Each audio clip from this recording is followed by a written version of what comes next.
Selamat pagi para netizen dimanapun kita berada. Salam inspirasi bagi kita semua.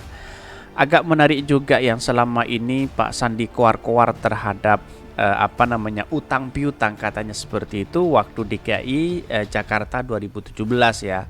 Waktu Anies Baswedan dengan Pak Sandi itu berpasangan. Saya rasa bahwa ketika menjadi wakil ya seharusnya juga mengeluarkan uang dong begitu kan. Di satu sisi popularitas dan elektabilitasnya masih kecil begitu kan. Kan yang dilihat di situ adalah Anies Baswedan begitu. Tapi ya dari perkataan Sudirman Said ini, utang duit Anies ke Prabowo dan Sandi itu sudah lunas. Ngapain masih ada kuar-kuar seperti ini begitu kan? Jangan-jangan ya Pak Sandi sudah ketularan dengan dengan narasi-narasi yang tidak baik, kira-kira seperti itu logika kita begitu kan. Tetapi publik bisa menilai seperti apa mereka begitu kan. Tetapi mari kita baca terlebih dahulu ya beritanya dan komentar-komentar netizen seperti ini. Ini komentar-komentar netizen terpaksa saya ambil dari pernyataan Husnul ini, Khotimah ini, ya ini bisa dikatakan sebagai cebong begitu kan. Ini dia getol sekali untuk mengkritik lawan-lawannya seperti Anies Baswedan, terus kemudian yang lainnya begitu, antara Kadrun dan cebong ini yang mengkritik Kadrun terus begitu. Ini apa ini terkait dengan 50M yang lagi viral? Kalau benar, saya cuma mau bilang pantas Anies lakukan segala cara untuk menang, bahkan sampai ambil politik identitas. Wow, ini kan seolah-olah narasi-narasi ini bagus begitu, tapi pada hakikatnya narasi-narasi inilah narasi-narasi yang sampahan menurut saya pribadi.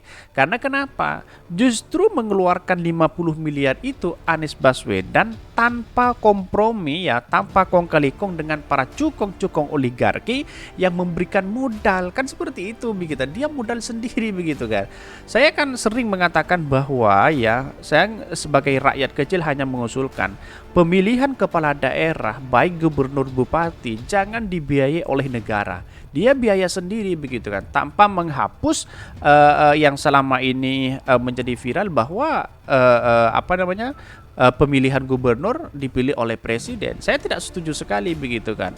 Dan saya mengusulkan bahwa ya kalau perlu gubernur itu tetap ada ya, tetapi ya tidak tidak memakai uang negara, lebih baik memakai uang pribadi kan. Mungkin seperti itu begitu. Logika, kalau logika Anies mengeluarkan 50 miliar, ya tentu ini kan tidak didukung oleh para cukong-cukong itu. Kan seperti itu logika kita begitu kan. Ya memang para cebong yang seperti ini begitu kan. Sudirman Said, utang duit Anies ke Prabowo dan Sandi lunas karena pasangan Anies Sandi menang. Ya, karena Mia menang begitu kan. Ini paham ya mengapa mereka terus menggonggong. Ya tahu sendiri begitu, karena Anies selama ini tak terbendung dukungan-dukungannya begitu kan. Selama ini Anies Baswedan sangat luar biasa. Mungkin Pak Sandi agak kecewa ya, suruh siapa dia loncat dari wakil gubernur menjadi calon wakil presiden begitu kan. Ya pada hakikatnya janji-janji itu dituangkan dulu begitu kan. Tidak hanya loncat sana loncat sini, kok lebih parah daripada Pak Jokowi begitu kan. Puasin kamu ngoceh dan fitnah orang, umur tidak ada yang tahu, betul begitu. Pasti lunas lah, kan banyak cara buat nutup 50M itu uang kecil kalau ada APBD 78T lebih ya. Ini kan sebenarnya ya orang-orang itu jangan beranggapan bahwa menjustis bahwa ini adalah korupsi, bahwa ini adalah memainkan proyek-proyek besar begitu kan. Tidak elok lah kita sebagai negara demokrasi. Menurut saya pribadi, mari kita, ini kan hak privasi orang, ngapain kita ngurusin orang begitu kan. Politik identitas mulu yang kau jual, yang lain apa? Bosan gue. Betul. Jenenge kontes yang kudu menang. Kalau memang harus korbannya nyawa lebih dari 800 orang, biadab kui belakui junjunganmu nol ini banyak sekali begitu kan. Yang mengkritik, padahal yang mengkritik itu adalah kepada para cebong begitu kan. Enak saja ngomong lunas utang, ya utang bayar dong nis. Ini banyak sekali yang muncul sini, ada pro dan kontra begitu. Inilah saya bacakan dari netizen begitu. Si buzzer Pipang ini udah gajian, gonggongannya rajin banget. Ya kena tampol si Husnul Khotimah, kan tahu sendiri siapa mereka begitu kan. Pilkada keluar segitu banyak, balikinnya pakai kelebihan bayar ini. memang isi perjanjian tuh bunyinya bagaimana, haha, hutang dan hutang. Ya, ini orang-orang yang selama ini hanya menjustis. Padahal dari Pak Sandi dengan Prabowo, terus kemudian dengan Anies Baswedan belum memberikan klarifikasi itu begitu. Tapi Pak Sandi sendiri keluar-keluar bahwa seolah-olah Anies Baswedan itu punya hutang itu begitu kan. Ada janji yang belum ditunaikan, katanya seperti itu. Mungkin ya atas ketar-ketir itu akhirnya mau tidak mau harus seperti itu begitu kan. Hati-hati jangan sampai zuzan khotimah ya, dari postingan yang selalu dungu dan fitnah. Hati-hati jangan sampai laknatullah. Tulisan dipertanggungjawabkan sampai akhirat. Lapar boleh, tapi makan dari jadi pemfitnah. Kelak di perut jadi api yang membakar. Nauzubillah min dzalik. Ya, maka di sinilah kemudian kebebasan berdemokrasi itu ya terserah. Ngapain kita harus mengukit orang? Kalau misalnya seumpama punya utang, ya ngapain kita mengurusi hal-hal seperti itu? Kira-kira seperti itu kayak kita begitu. Tetapi mari kita baca beritanya seperti ini. Ini beritanya, Sudirman Said utang duit Anies ke Prabowo dan Sandi lunas. Mari kita baca ya. Ini Merdeka.com, tim Capres Anies Baswedan Sudirman Said mengaku ada perjanjian antara Prabowo Subianto dan Anies Baswedan dan Sandiaga Uno saat Pilgub di DKI 2017 silam. Perjanjian itu menyangkut utang piutang dan beban logistik Pilgub DKI. Kok masih berkuar-kuar hari ini begitu kan? Saya setuju sekali apa yang disampaikan oleh Prabowo dulu ya. Kalau tidak punya modal, tidak punya tidak punya uang, jangan calon presiden. Kan kira-kira seperti itu logika kita begitu kan. Tetapi pada hakikatnya kenapa ya selama ini kok masih keluar-keluar hal seperti ini begitu? Bukankah utang piutang itu harus berdua? Kalau memang punya utang ya datangnya saja Pak Anies Baswedan. Kok masih keluar-keluar dengan perjanjian ini perjanjian itu begitu kan? Di mana letak logikanya seorang Sandi begitu kan? Kan seperti itu logika kita begitu kan.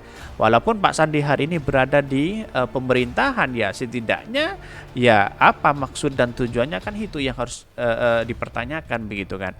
Namun Sudirman mengatakan utang tersebut bisa dianggap lunas apabila pasangan Anies Sandiaga menang Pilgub DKI Jakarta, sehingga dia menilai perjanjian tersebut sudah tidak berlaku lagi. Betul, mungkin dengan adanya itu ketika Anies Baswedan dengan Pak Sandi sudah menang ya, mungkin utang itu lunas begitu kan. Karena pada hakikatnya ya dengan sesuatu perjanjian begitu kan. Ya karena waktu itu ya Pak Sandi kan punya modal yang luar biasa begitu kan. Ya mungkin sekarang sudah terasa apa yang sebenarnya terjadi pada dirinya begitu kan. Ya pada hakikatnya tanpa Anies Baswedan ya mungkin Pak Sandi tidak bisa menjadi wakil kan, kira-kira seperti itu logika kita begitu kan. Bahkan ini, tapi perjanjian dikata ya kalau pilkada menang utang piutang selesai dan dianggap sebagai perjuangan bersama, kata Sudirman Said dari konfirmasi itu. Betul ini kan dianggap sebagai perjuangan bersama. Sudirman juga mengaku tidak pernah mendengar perjanjian Prabowo dan Anies menyangkut Pilpres. Dia tahu betul karena ikut berdiskusi dengan Anies dan Sandiaga Uno. Ya, karena Sudirman Said sudah tahu sendiri begitu kan. Ini kan sudah ada klarifikasi sebenarnya tanpa Anies Baswedan mengomentari itu begitu. Mengenai perjanjian Pilpres tidak pernah mendengar itu, tegasnya. Meski membantah soal perjanjian utang, namun Sudirman menyebut bahwa pernah diminta Prabowo untuk menanyakan kesediaan Anies menjadi cawapres pada 2019 lalu. Akan tetapi Anies menolak tawaran Prabowo tersebut. Bahkan berkali-kali saya diskusi, jawaban beliau saya akan fokus mengurus Jakarta, ujar Sudirman. Bahkan sebelumnya Sandiaga Uno mengungkap perjanjian politik ke Ketua Gerindra Prabowo Subianto dan Anies Baswedan yang dibuat jelang Pilgub DKI Jakarta masih berlaku sampai saat ini. Perjanjian politik itu disebut berisi kesepakatan terkait pencapresan Prabowo dan Anies Baswedan. Kalau perjanjian itu pasti berlaku dan jika tidak diakhiri ya, ujar Sandiaga di Istana Merdeka.